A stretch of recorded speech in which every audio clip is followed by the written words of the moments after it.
Buenas tardes a todas y a todos. Julio Arriola, Juan Manuel habla, ¿cómo andás? Hola Juan, ¿cómo estás, querido? Muy bien, ¿y vos? Bien, viejo, bien, todo en Bueno, orden. me alegro mucho entonces, te dejo de anfitrión que los chicos te están esperando, te mando un abrazo. Igualmente a vos y a tu gente. Gracias Julio, un abrazo. Un abrazo, chao. Bueno, les agradezco la paciencia de haberme esperado unos minutos. Tenía que hacer algunas cosas que me impedían entrar a la reunión.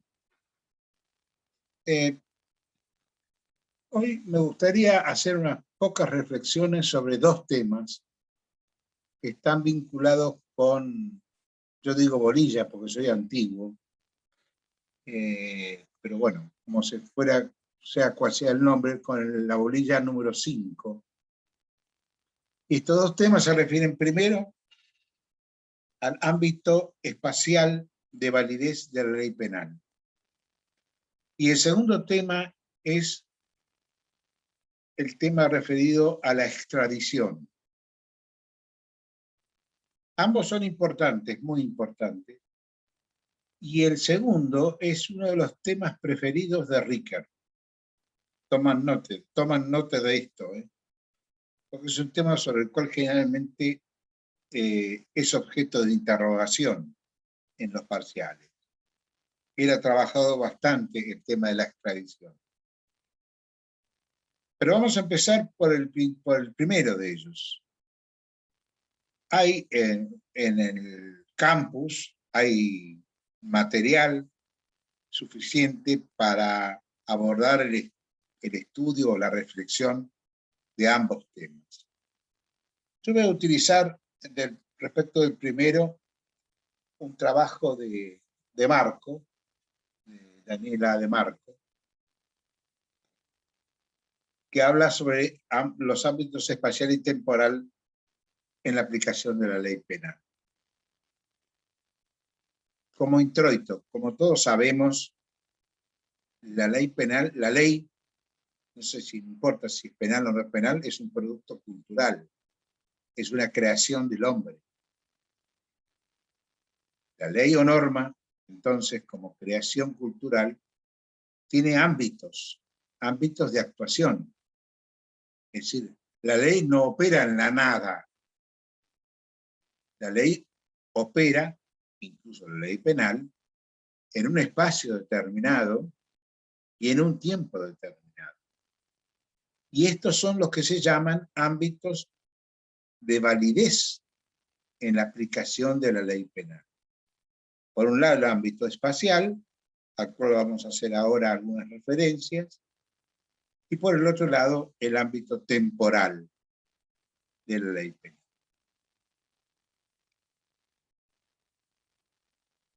En cuanto a el ámbito, les aclaro como de costumbre que me pueden interrumpir cuando quieran.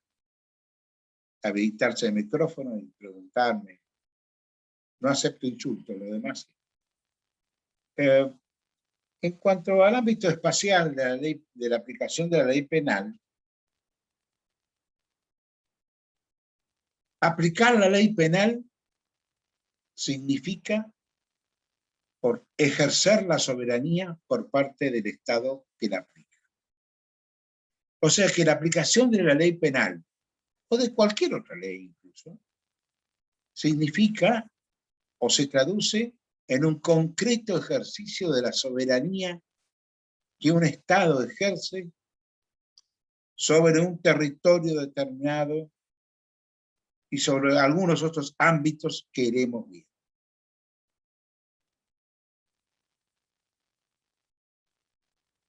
Y este ejercicio de la soberanía de la ley del Estado en la aplicación de su ley penal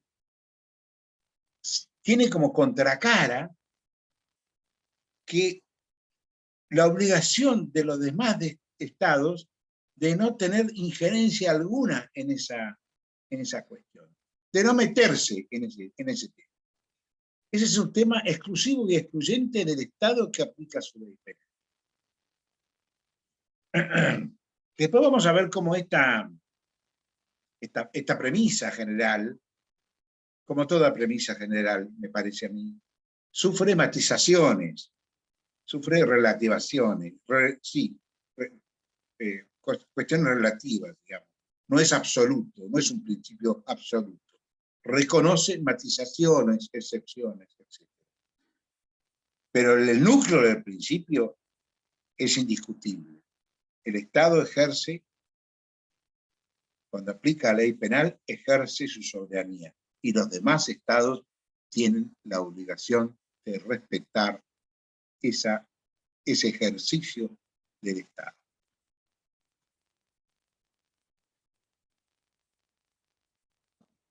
A nadie se le escapa, basta con ver la televisión, ojear un diario, los que todavía ojean diarios, o lo leen por internet, cómo ha avanzado en el mundo el campo de los llamados delitos transnacionales. Es decir, delitos que se cometen superando las fronteras de los países.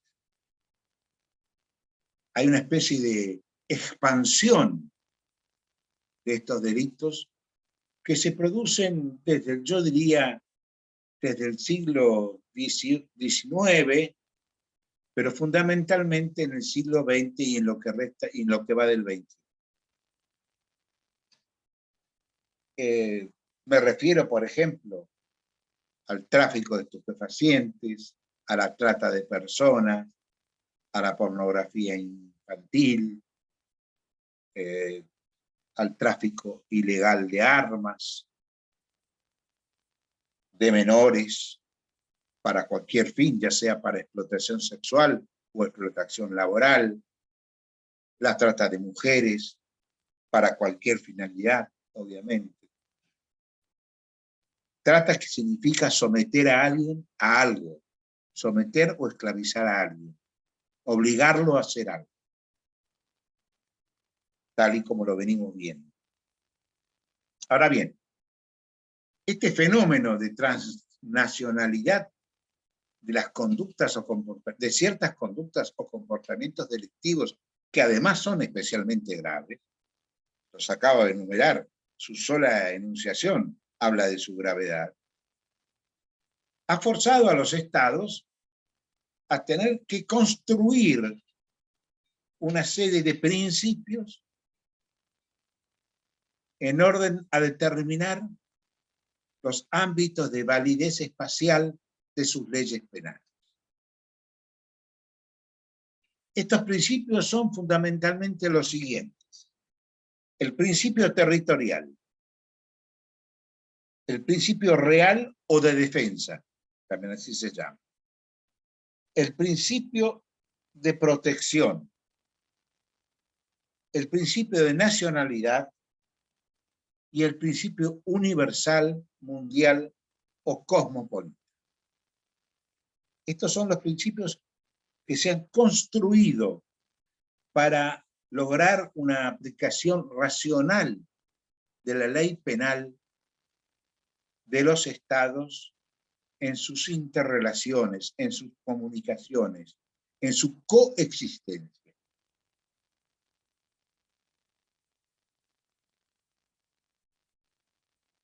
Ningún país maneja un principio solo. Todos los países manejan una combinación de estos principios. Lo importante, me parece a mí, tener en cuenta, es que esta combinación se construye a partir del principio territorial. O sea que el principio que opera como principio base es el principio territorial. Luego se le suman, a manera de combinación, los restantes principios, como iremos viendo ahora. Síntesis. El principio territorial no es suficiente, pero sí es necesario como base para pensar en una aplicación racional del ámbito de validez espacial de una norma penal.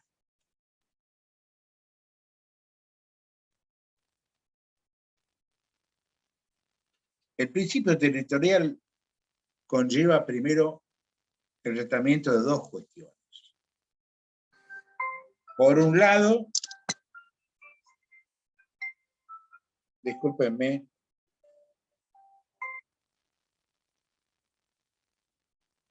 fue el celular que no lo puse en silencio, así que lo voy a poner ahora un segundo, porque no quiero que me joroben.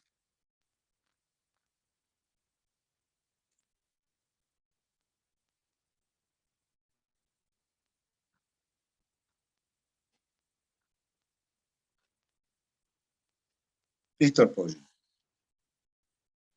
Decía entonces que el principio territorial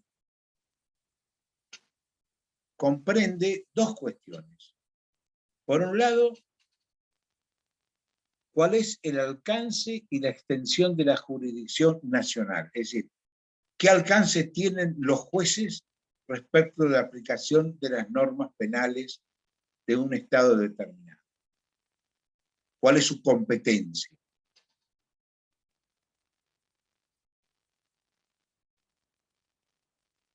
Y por otro lado, es decir, primero, competencia de los jueces.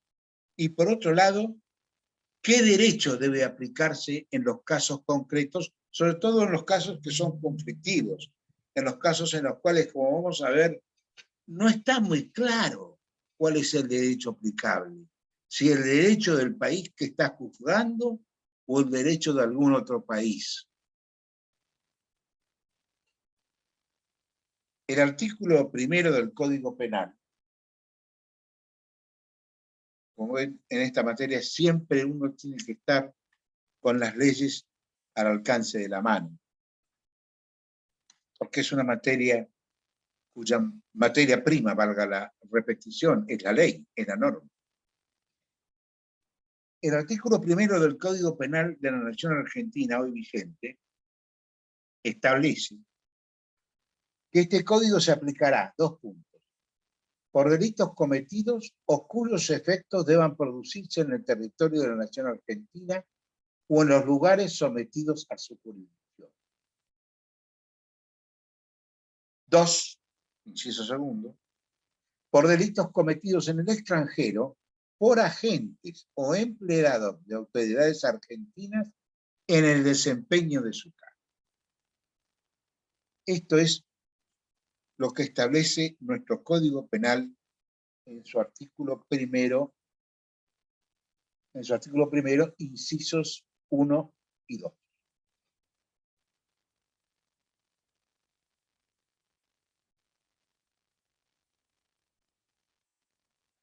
Una consecuencia natural del principio de territorialidad es que la ley penal argentina se aplica a los hechos punibles, es decir, a los hechos que han sido previamente declarados como conductas penales en la ley, cometidos dentro del territorio del Estado.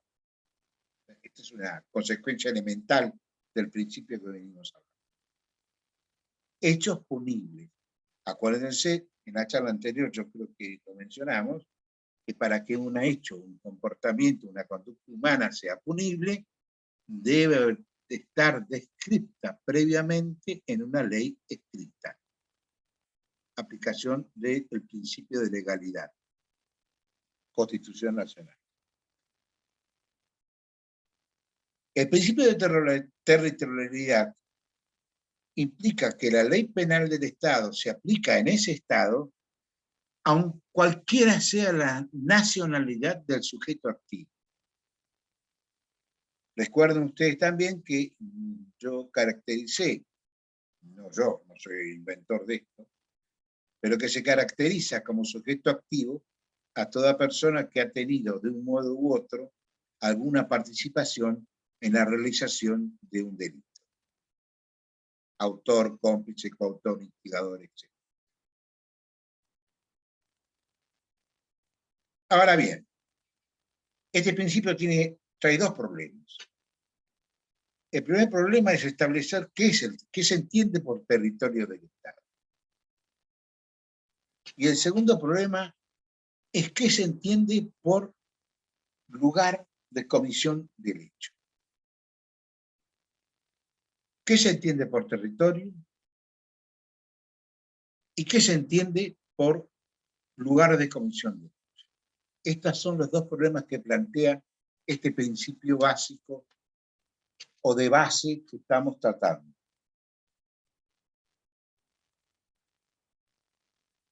El territorio, cuando se habla de territorio, no solamente se habla en términos geográficos, sino también se habla en términos jurídicos. Es decir, que según algunos autores, dentro del concepto de territorio, se incluyen espacios que están fuera del territorio geográfico propiamente dicho, de un país determinado, pero que están sujetos de todas maneras a la potestad jurisdiccional de ese Estado, por diversas razones que iremos viendo ahora.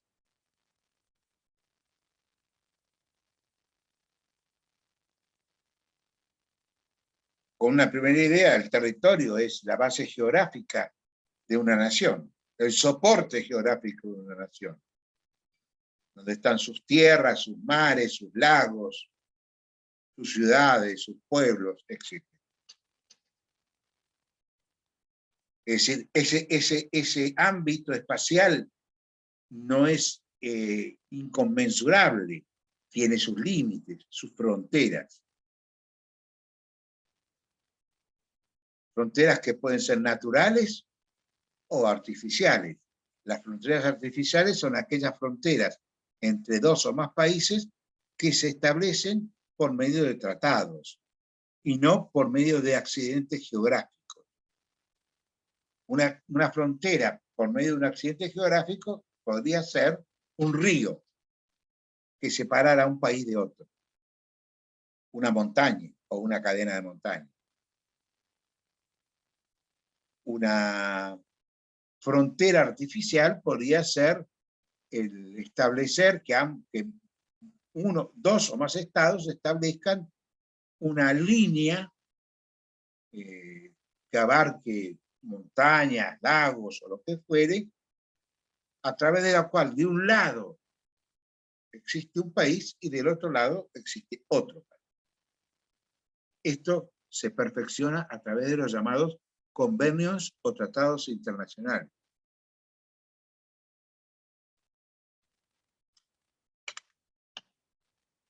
En el material que ustedes tienen de estudio, así que no lo voy a ahora enumerar, van a encontrar, y les encarezco que presten atención, cuáles son las cosas consideradas territorio, desde el punto de vista de la aplicación de la ley penal en el espacio.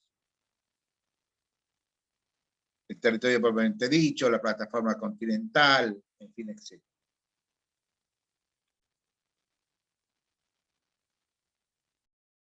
Se ha sostenido también que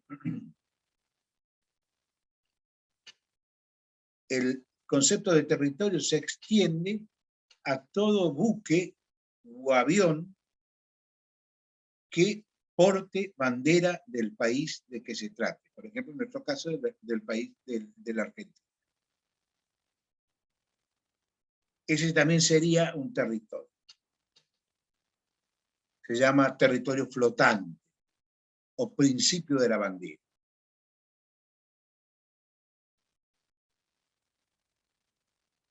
En caso de que hubiera conflicto entre el principio territorial exclusivo, digamos, en sentido estricto, y el principio de la bandera, conforme un convenio de Tokio, se llama Convenio de Tokio, de 1963, se le da primacía al principio de bandera.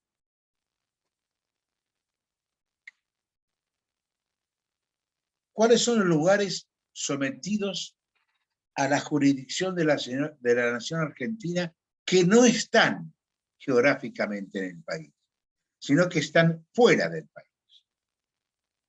En primer lugar, las sedes diplomáticas argentinas en el extranjero.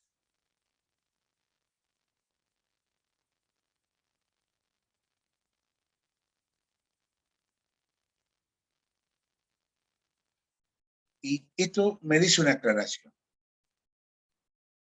La sede en sí, propiamente dicha, de una embajada argentina en el Uruguay, el edificio en sí, no es propiedad del Estado argentino. Como tampoco es propiedad del Estado uruguayo la embajada uruguaya en la ciudad autónoma de Buenos Aires.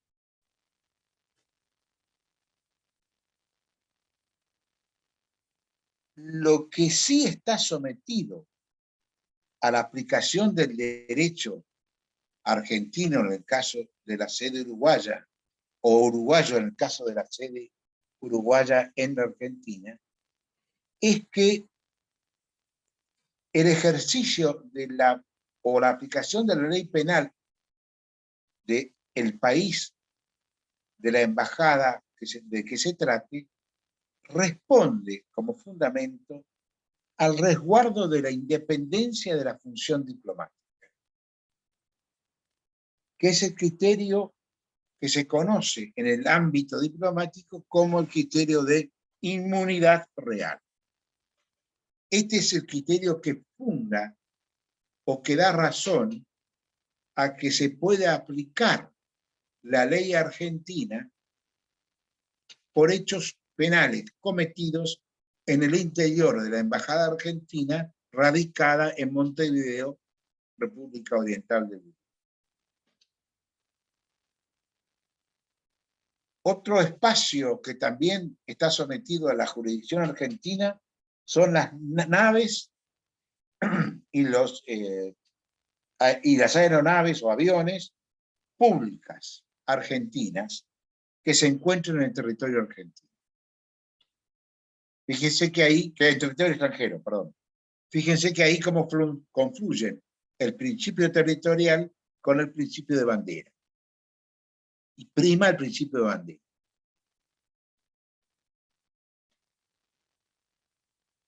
También están sometidas a la jurisdicción argentina las naves o aeronaves que transitan por espacios neutros o libres, es decir, por lo que se llama la jurisdicción internacional, ya sea tanto en el aire como en el agua.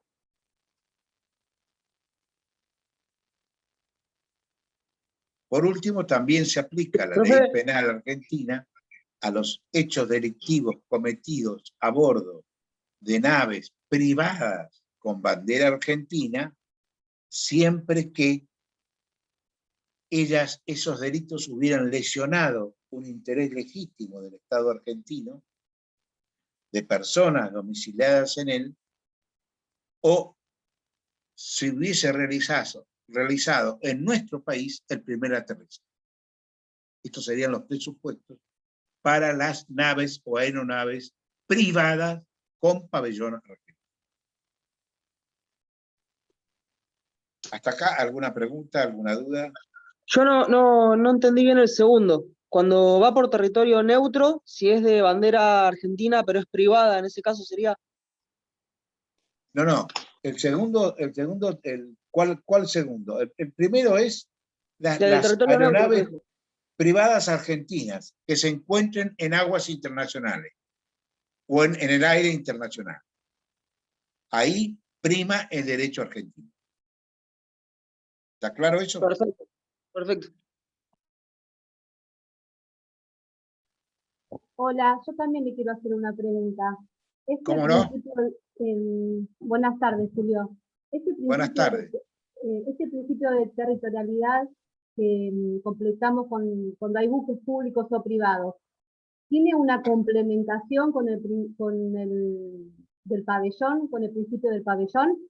Sí, una íntima complementación.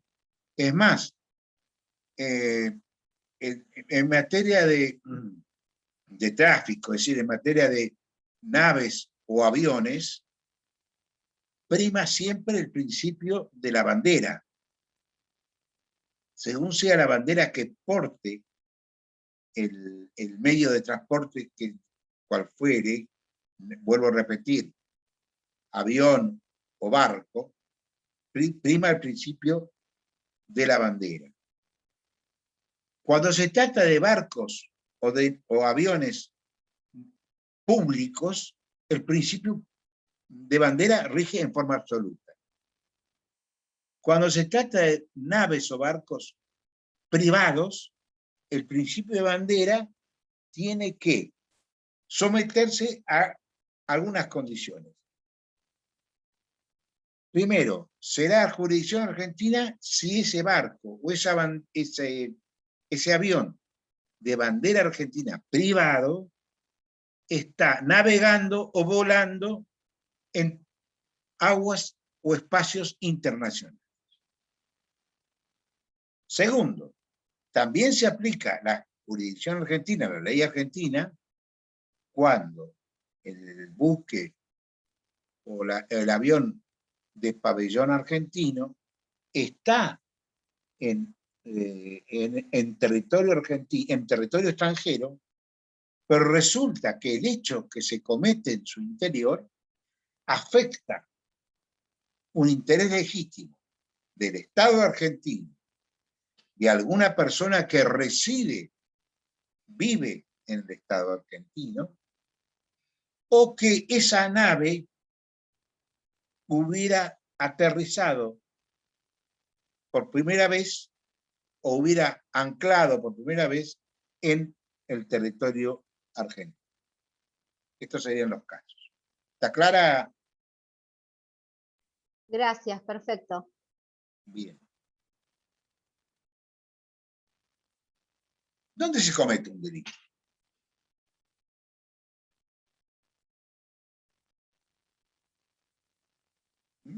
Hola. ¿Qué tal? Hola, perdón, no se escuchó la pregunta. ¿Dónde se comete un delito?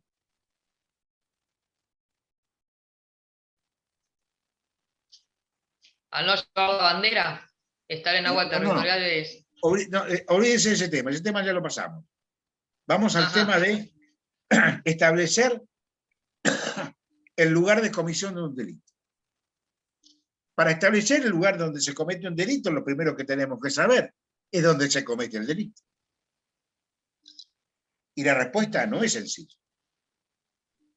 Por eso me gustaría, si alguno tiene alguna idea, no interesa que las ideas estén acertadas o equivocadas, eso no tiene ninguna importancia. Es el principio de territorialidad, donde el lugar donde se cometió el hecho, la comisión del hecho. ¿En qué consiste cometer el hecho? Puede ser, Siguiendo profe, tu respuesta, ¿en qué consiste cometer un hecho? En una conducta antijurídica. Donde fue consumado. puede ser que tenga que ver con que hay la teoría de la ubicuidad. Donde fue consumado el delito. Ya estamos acercando al bochín. Ya haya estamos iniciado cerca en del otro lado. bochín. Porque había tres teorías. Una que era donde había ocurrido, donde se había realizado el acto para cometer el daño, digamos. Otra donde se había consumado la cuestión y donde había sido el resultado del acto. Y la otra, la teoría de la ubicuidad, que era según dónde convenía que fuera, que se aplicara mejor la jurisdicción de qué país, que era lo conveniente en ese momento para el caso concreto. Muy bien, esas son las tres respuestas posibles.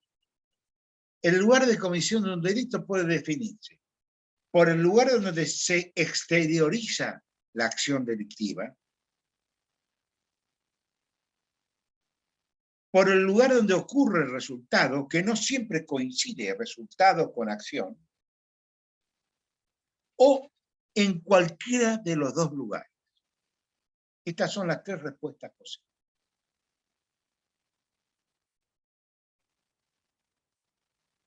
La primera se llama la teoría de la acción. Y afirma que el lugar de comisión de delito es donde se ejecuta la acción delictiva descrita por la ley, descrita por el tipo penal. ¿Por qué? Porque además fue en ese lugar en donde la conducta del autor contradijo la norma,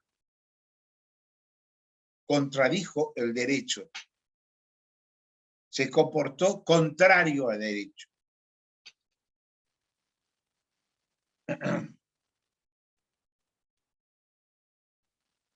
Siguiendo la teoría de la acción, en aquellos supuestos en que la acción se comete en un lugar determinado o en un país determinado y el resultado ocurre en otro, en virtud de esta teoría, ¿cuál sería la ley penal aplicable y qué se aplicaría?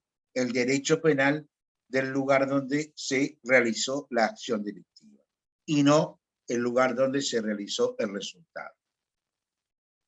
El ejemplo típico que van a encontrar en cualquier manual o en cualquier consulta que hagan al respecto es el clásico ejemplo de aquel que dispara a su enemigo y lo mata, estando él, cuando realiza el disparo, de un lado de la frontera y su enemigo del otro lado de la frontera en el otro país. Es claro que la acción de matar se da en el primer país.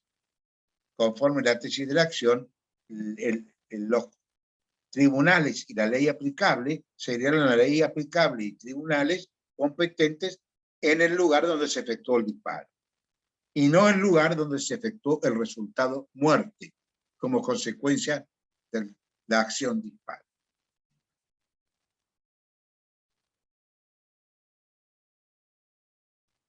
Ahora, fíjense que si uno se guiara nada más que por la teoría del resultado, es decir, debería aplicarse la ley penal del país donde se realizó el resultado, y nos enfrentaríamos a algunos problemas de difícil solución. Por ejemplo, el caso de la tentativa. Como ya van a ver ustedes más adelante, en la tentativa no existe resultado. Por eso se llama tentativa de delito. La tentativa es, conforme al Código Penal, y ya la van a ver ustedes, pero se los adelanto, es el comienzo de ejecución de un delito que no se consuma por razones ajenas a la voluntad del sujeto activo. Esta sería la idea básica de la tentativa. Y esta idea nos conduce, nos lleva a sostener que no hay resultado. Entonces, la tesis de resultado en esta materia abriría un problema en esto, y abriría un problema también en los casos de delitos que ya van a ver ustedes en su momento, de los llamados delitos de pura actividad, que es el falso testimonio.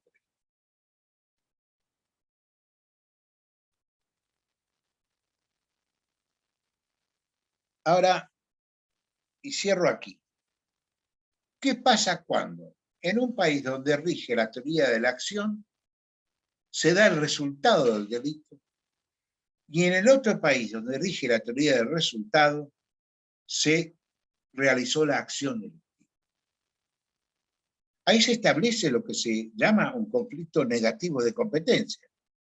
Porque el primer país va a decir, no, miren, yo soy competente en todos aquellos delitos cuya acción se comete en mi territorio, dentro de mi jurisdicción. El resultado no me interesa. Yo aplico la ley en la medida en que se realizó la acción punitiva, la acción criminal. Y el otro diría, no, bueno, yo me guío por la teoría del resultado, de manera que si la actividad criminal se llevó a cabo en mi país, a mí no me interesa. No aplico mi jurisdicción. Se da esto, este problema se llama una confrontación entre competencias negativas. Tanto un país como el otro dicen, yo no tengo nada que ver. Yo no quiero aplicar, ni debo aplicar mi propia ley, ni hacer operar a mis propios tribunales.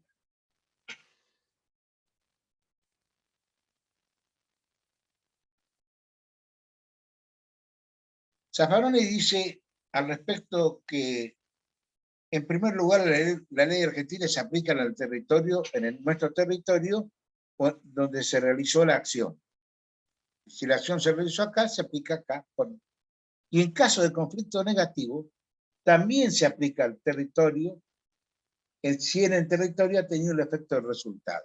Quiere decir que la solución de Zaffaroni es ambivalente. Él hace primar tanto uno como otro criterio.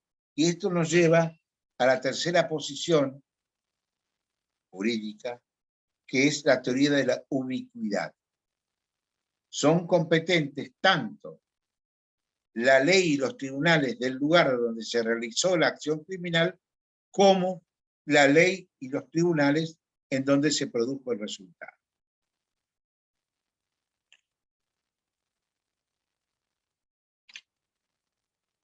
Profesor, ¿Sí?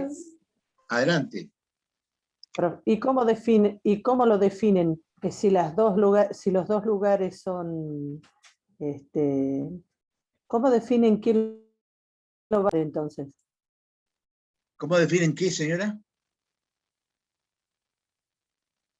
Si los dos lugares son competentes, ¿cómo se define quién lo va a tomar? Bueno, normalmente estas cuestiones se definen a través de tratados, convenios bilaterales, que se plantea este problema y se encuentran los modos de resolverse. En general yo le diría, y después lo vamos a ver más en detalle en el tema de la extradición, que lo que rige fundamentalmente es el tercer principio, el principio de ubicuidad. Son competentes tanto uno como otro Estado. Pero esto generalmente se viene pactado por convenios bilaterales o multilaterales. Los convenios bilaterales son entre dos países, los multilaterales son los que se firman entre 3 o más países.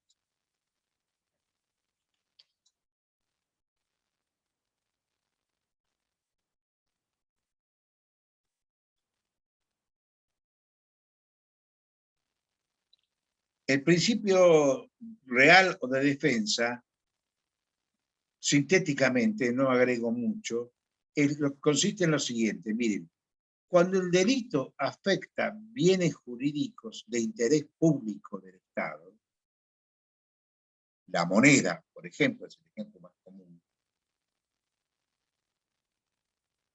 no importa dónde el delito se haya cometido, sino lo que importa es el efecto que este delito causa en los bienes jurídicos vitales para la existencia de ese Estado.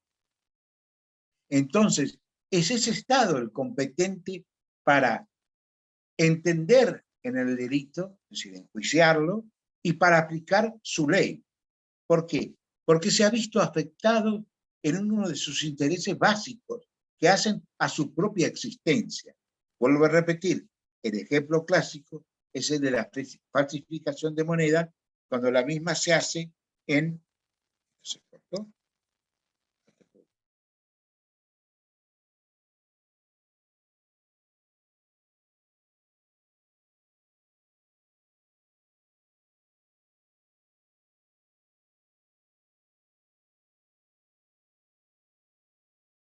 Me parece que se desconectó el profe.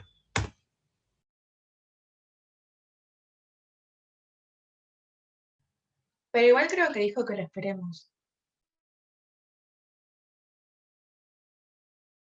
Ah, se le debe haber cortado, pero no digo nada más.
Disculpe, por favor, tuve un desperfecto de orden técnico que, a Dios gracias, pude superar.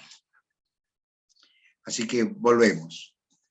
Estábamos hablando del principio real o de defensa, que consiste fundamentalmente en que, repito, en que se aplica la ley del Estado que ha visto afectado, puesto en peligro, lesionado, bienes jurídicos que revisten interés general para ese Estado, que hacen a la existencia misma del Estado, como puede ser, repito, el famoso ejemplo de la moneda. Y entonces no importa que los hechos delictivos hayan sido cometidos fuera del territorio del Estado. Dado el interés comprometido, es el Estado, en este caso argentino, el competente para aplicar su norma penal y para enjuiciar la conducta criminal.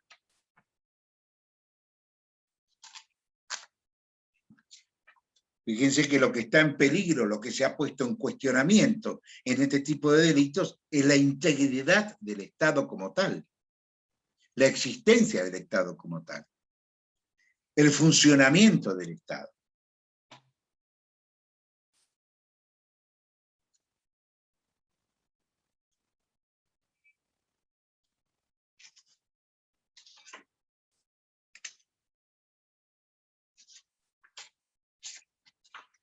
Bueno, para poder, porque quiero detenerme en algunas consideraciones referidas a la ley de la extradición. De manera que voy a dar por terminadas estas reflexiones referidas al ámbito espacial y a la ley de la ley penal. Si alguno tiene alguna pregunta o una inquietud, además de referir, de mandarlos al material que ya está tanto en el blog de la cátedra como en el campus virtual, estoy, por supuesto, a disposición para cualquier inquietud o pregunta que quieran hacerme respecto de estos temas que acabamos de charlar.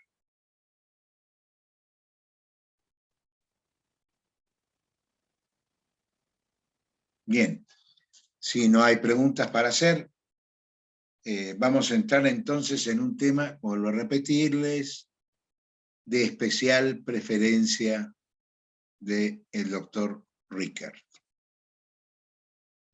que es el tema de la extradición.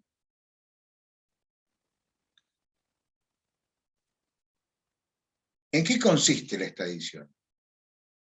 Una primera idea sería sostener que la extradición consiste en un acto por el cual un Estado entrega a una persona a otro Estado que lo reclama, un Estado entregador, un Estado reclamador de una persona, con el objeto de someterlo a un juicio penal o a la ejecución de una pena privativa, de una sanción penal, generalmente de una pena privativa de libertad. El instituto de la extradición como tal tiene sus orígenes muy antiguos, pero los orígenes modernos, a través de los cuales nosotros nos manejamos, tuvieron lugar en el siglo XVIII. Autores de derecho internacional público, porque esta es una materia que hace el derecho internacional público, porque esta es una materia que hace a la cooperación internacional de los estados en materia penal. No se olviden que ese es el marco de la extradición. La extradición es un aspecto de la cooperación internacional de los estados en materia penal.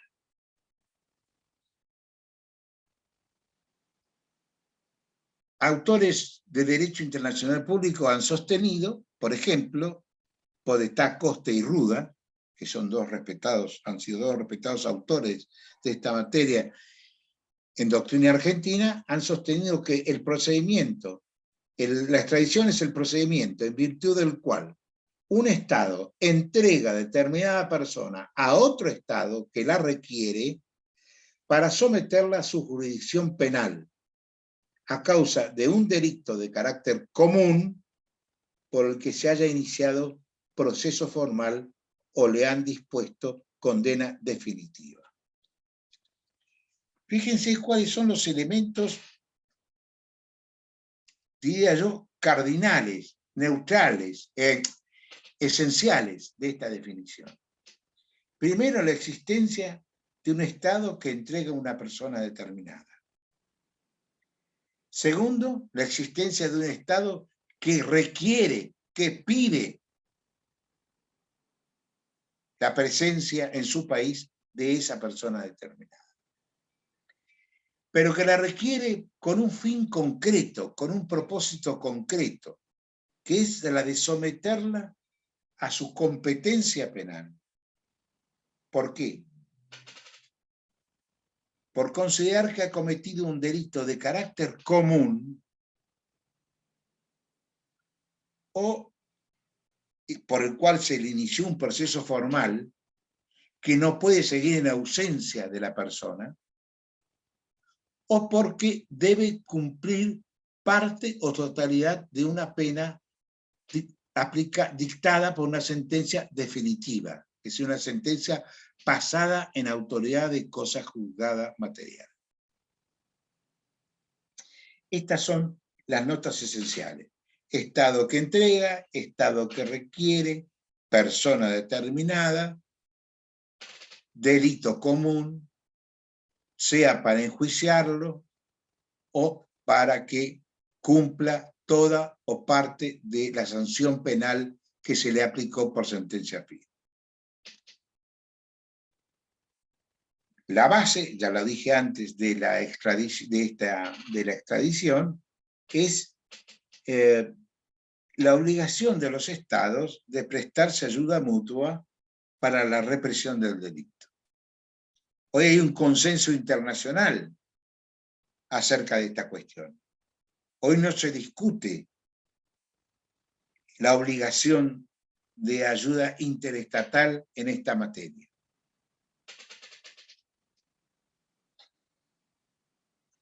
Es un acto más que obligatorio, yo diría que es un acto, como lo han dicho otros, de cooperación internacional.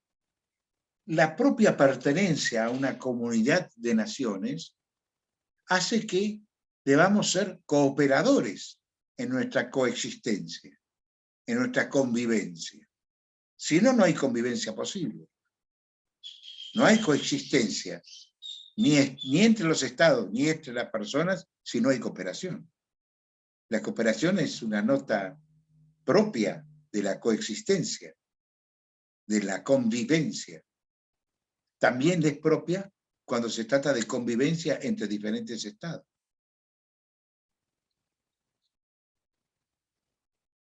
La extradición se llama activa cuando se la mira desde el punto de vista del Estado que pide. Oigan, necesito a determinada persona que le pide a otro país. Y la extradición será pasiva desde la perspectiva del Estado que es requerido, al cual se le pide que entregue la persona.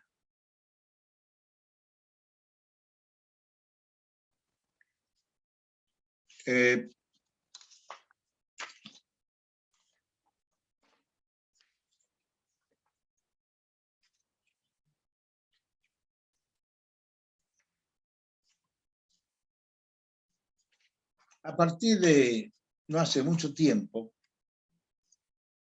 nuestro derecho positivo penal incorporó al Código Penal como legislación complementaria la ley 24767. Repito, 24767. Repito y les insisto en que la lean, en que reflexionen, en que tomen notas sobre esta ley, porque esta es la ley que no se llama ley de extradición, sino que tiene un nombre mucho más amplio. Se llama Ley de Cooperación Internacional en Materia Penal. Dentro del marco de la cooperación internacional está como uno de sus institutos principales el de la extradición. ¿Alguna pregunta hasta acá?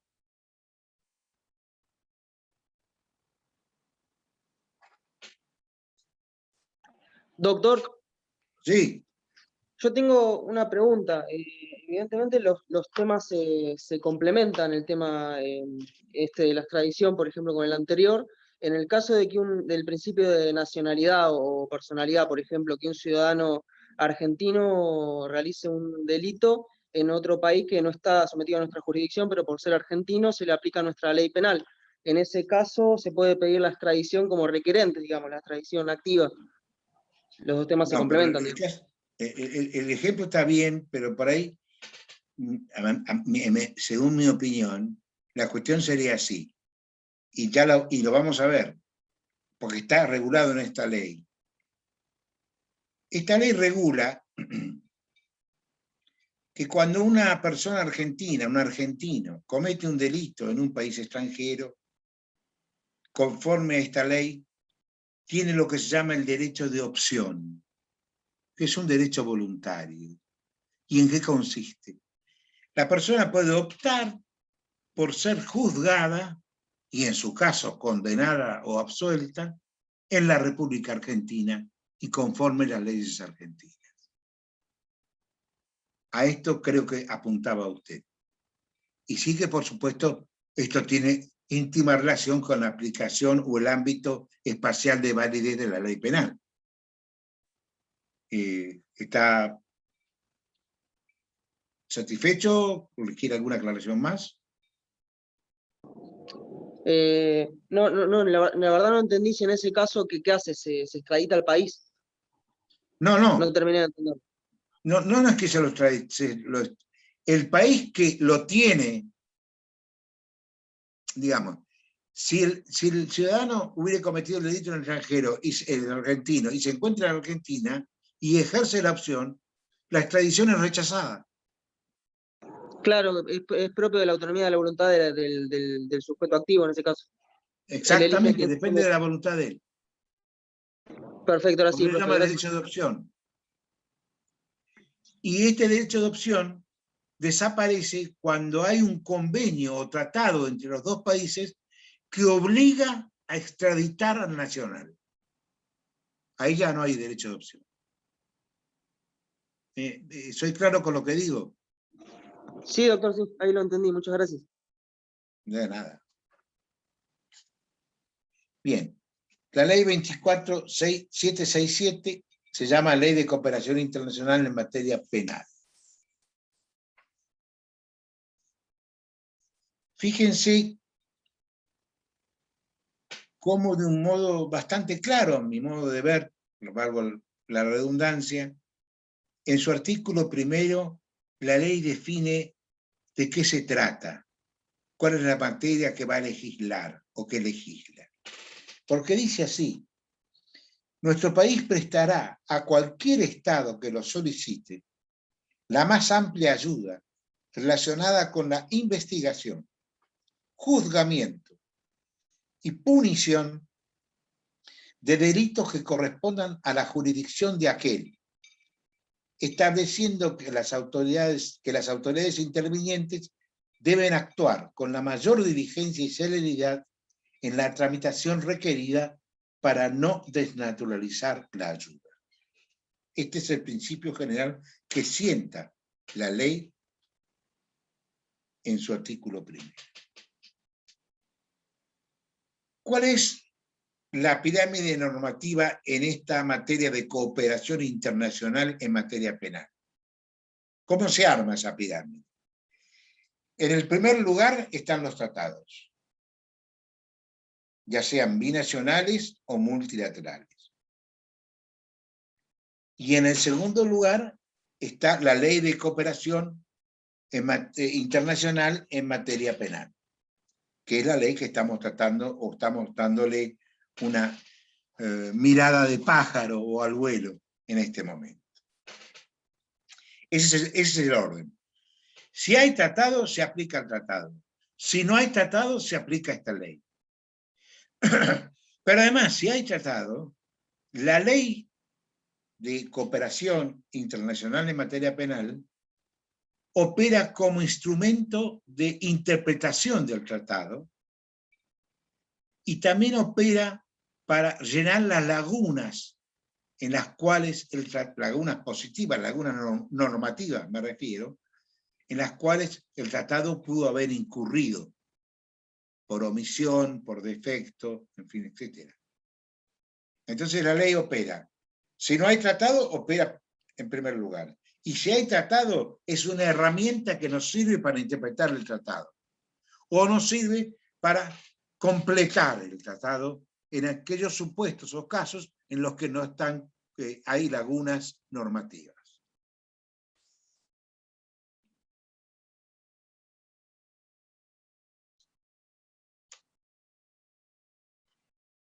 Para completar un poco la idea del derecho de opción del ciudadano argentino,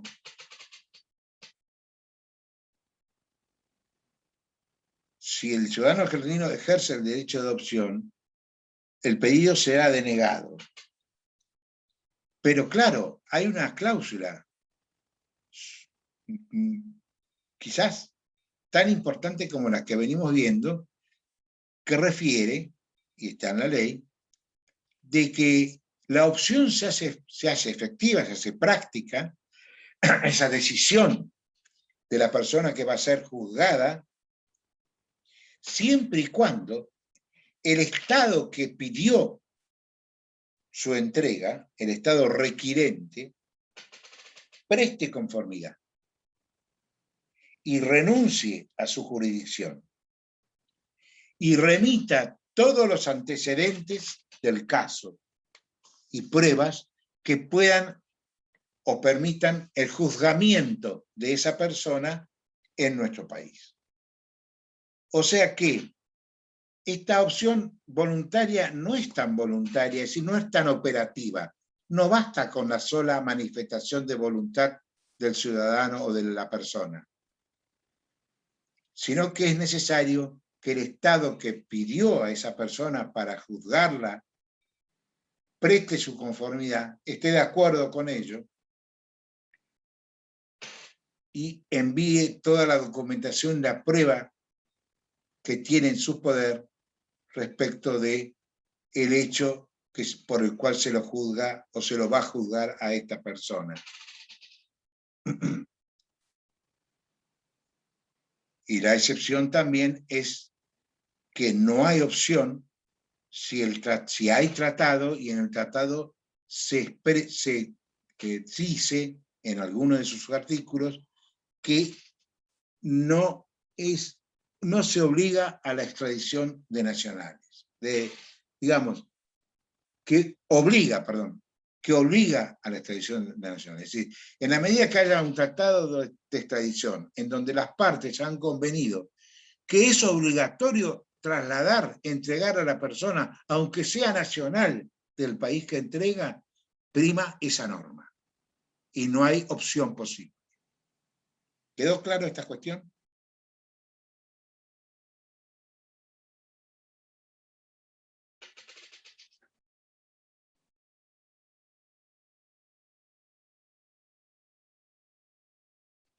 Antes me referí, y vuelvo ahora al tema, a cuáles son los delitos susceptibles de extradición. Y aquí entramos en un terreno pantanoso, porque lo que se sostiene, lo que se afirma, es que no son objeto de extradición los llamados delitos políticos.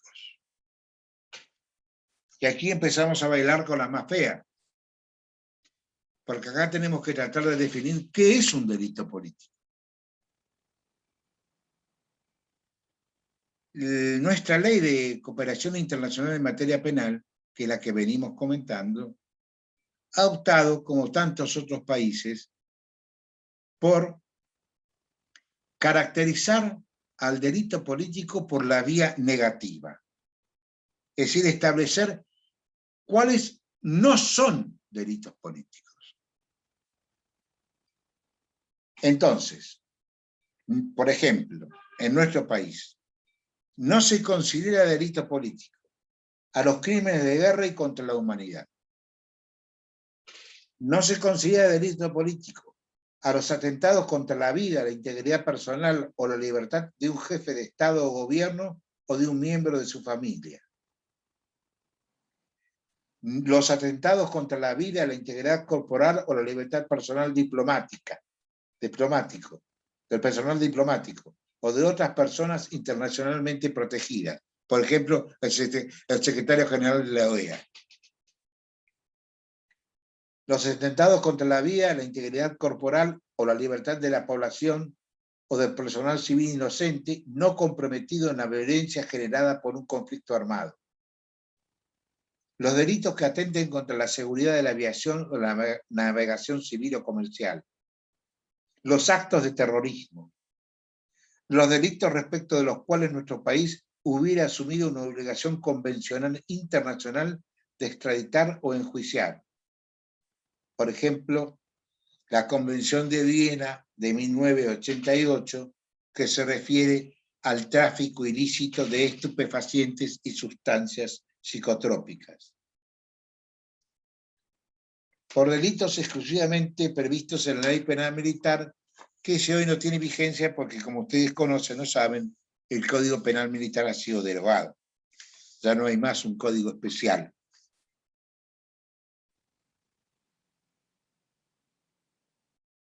Cuando el proceso que motiva el requerimiento esté tramitando por una comisión especial, violando el artículo 18 de nuestra Constitución que habla del juez natural.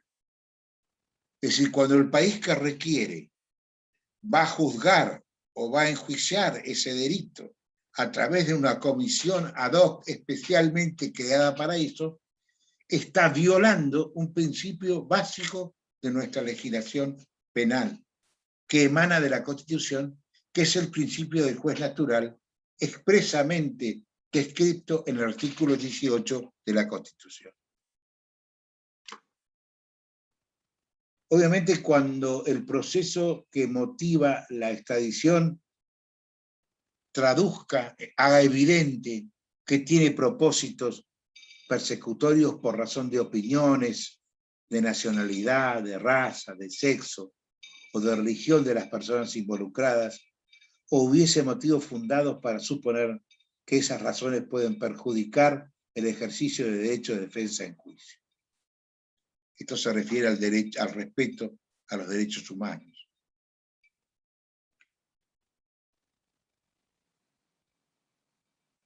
Cuando haya motivos suficientes para creer que la persona va a ser sometida a penas crueles, inhumanas, degradantes, que están prohibidas en nuestro derecho y en el derecho de muchos países.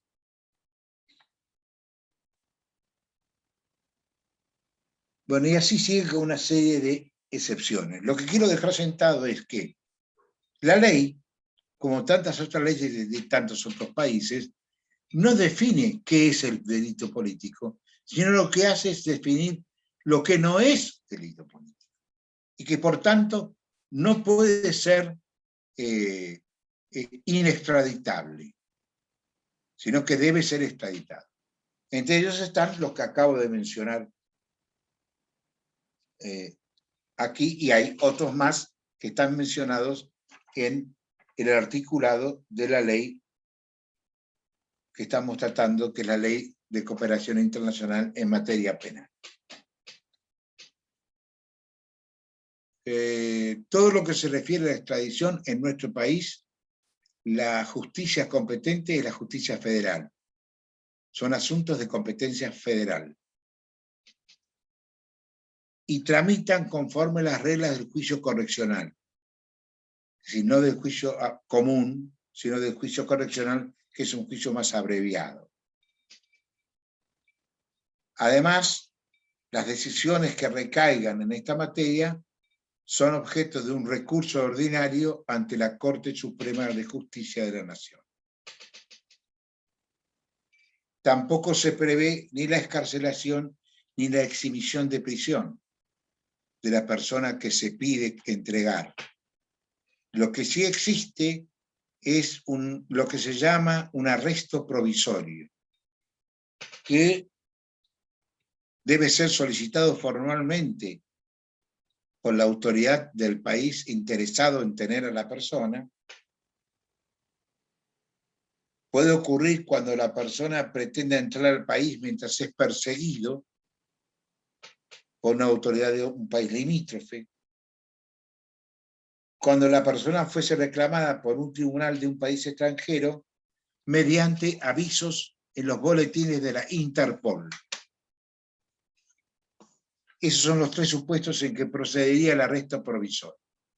Ahora bien, si el Estado requerente pide el arresto provisorio de la persona y se dan los requisitos para que proceda, o sea, para que se lo pueda arrestar,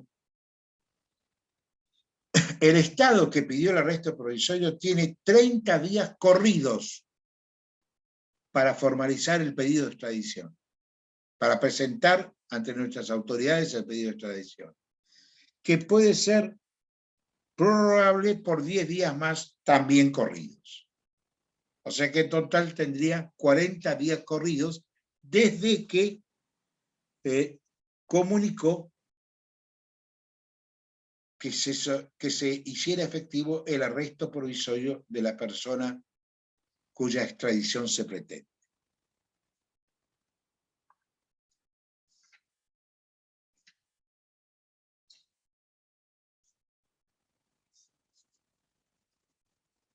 Bueno, cuando la extradición es pasiva, es decir, cuando la extradición es activa, es decir, cuando nosotros somos los que pedimos a una persona para ser juzgada o condenada en nuestro país, la orden del juez competente que está entendiendo la causa de esa persona ausente tiene que librar una orden de detención internacional que debe contener una relación precisa de los hechos por los cuales se pretende juzgar a esa persona, la calificación legal que corresponde a esos hechos, es decir, cuáles son los delitos implicados, los delitos que suponen la realización de esas conductas transgresoras.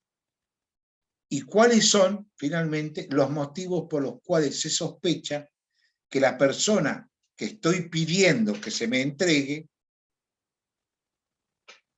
ha sido o ha tenido alguna participación principal o accesoria en la realización del o de los delitos que pretende juzgar nuestro país. Estas serían las tres contenidos básicos que tiene que tener una orden o un pedido de detención, de extradición activo, que se llama una orden de detención. Relación precisa de los hechos, calificación legal de los mismos y motivos suficientes por los que se sospecha que la persona a la que quiero traer al país para enjuiciarla había tomado parte en el delito. Vuelvo a repetir, en cualquiera de los roles posibles que una persona pueda actuar en la realización de un delito. No es necesario que sea solamente autor. Puede ser autor, coautor, partícipe primario, partícipe secundario, etcétera, etcétera. Con esto he terminado de dar lo que yo creo, por lo menos, las ideas a vuelo de pájaro, repito, respecto de ambos temas. Insisto, normalmente, y llevo 25 años en esta cátedra, no un día, siempre en los parciales hay alguna pregunta vinculada con esta temática, sobre todo con la extradición. Así que acudan a los trabajos que hay en el campus y en el blog de la cátedra. En el blog de la cátedra hay un trabajo muy interesante del propio Ricker sobre la extradición desde la óptica de la nueva ley. pero vuelvo a repetirle, es un tema que normalmente es objeto de preguntas o de propuestas aún cuando los parciales, como seguramente habrá de ocurrir, o casi seguramente, no van a ser presenciales. Todavía eso no lo tenemos claro. ¿Alguna pregunta, alguna cuestión, alguna crítica, alguna indicación? Estoy abierto a ustedes con mucho gusto. Profesor, le hago una consulta. Sí. Con el tema de un ejemplo, ¿no? Que se lo podríamos usar o no, que se me viene a la mente cuando estaba comentando sobre la extradición, sobre Evo Morales, por ejemplo. Puede ser que no se considere un delito político en el caso de él, o cómo lo podemos utilizar en caso de ejemplo de la extradición que se pedían o decían que estaban pidiendo. Bueno, lo que yo ignoro o desconozco es cuáles fueron los motivos de la extradición. Supongo, porque soy un mal pensado, que los motivos de la extradición eran motivos aparentemente legales, pero que en el fondo escondían una intención de persecución política. Pero esta es una suposición personal y asumo la responsabilidad sobre esta suposición, tratándose de la persona de que se trata. De manera que creo que el pedido de extradición de Evo Morales debió de haber, ignoro si se presentó, si fue o no rechazado. Creo que esto se superó porque Evo Morales creo que ya está voluntariamente en su país, ha llegado a su país, voluntaria y libremente. Pero supongo que ese pedido de extradición ha sido mirado no con una lupa, sino con un telescopio, para poder adivinar o razonar sobre sus reales propósitos o fines. ¿Está claro? Sí, está bien, gracias. De nada. ¿Alguna otra pregunta? ¿Duda? Profe, tengo una consulta, por favor. La que quieras. A mí no me quedó claro el tema de los extranjeros cuando cometen un delito en otro país. Si tienen la posibilidad entonces de ser juzgados en su país de origen. Lo que tenemos en claro es que conforme a la ley argentina existe el derecho de opción. Bien. Pero ese derecho de opción no basta con la voluntad de la persona, sino que debe reunir una serie de requisitos a los cuales yo hice referencia. Bien. Entre esos requisitos está, y no el menos importante, en que el Estado donde el individuo se encuentra y cometió el delito, preste su conformidad para que la persona sea traída a nuestro país y juzgada por nuestros tribunales con arreglo a nuestra ley. Claro, de manera que no basta la voluntad de la persona. Se me ocurrían ejemplos donde, por ejemplo, en un país es delito algo que en el nuestro no es. Por ejemplo, no sé, en Qatar la homosexualidad es un delito. Pero si en nuestro país, que a Dios gracias eso no ocurre, no es delito, en el caso que vos mencionás, no procede la extradición debe rechazarse. Si Qatar pide la extradición de un ciudadano catarense, no sé cómo se dice, de un ciudadano de Qatar, que habita en nuestro país, pide la extradición del mismo, en razón de considerar que cometió el delito de homosexualidad, nuestro país debe rechazarlo. ¿Y si fuese al revés? Si fuese al revés, un argentino allá, ¿podría pedirse al argentino venir para acá? Si se le promoviera, sí, por supuesto. Por supuesto. Está bien. Pero no por la vía de la opción, sino por la vía de un amparo, incluso internacional. Porque, a ver, vamos a partir de un principio. La opción sexual, cualquiera sea ella, no es un hecho. Y en todo caso, si es un hecho, es una acción privada de los hombres, Sí. que está exenta de la autoridad de los magistrados. A uno podrá parecerle mejor, peor, mal, bien, no interesa. Pero la opción sexual que yo tengo, y que vos tenés, y que todos tenemos, cualquiera sea la opción, es un derecho personalísimo e indisponible. El Estado no puede tener, cualquier Estado, no puede tener injerencia alguna en ese derecho. Y mucho menos convertirlo en acción criminal o en conducta criminal. ¿Está bien hasta ahí? Bien, bien, bien, sí se entendió. Gracias. No, de nada. ¿Alguna otra pregunta?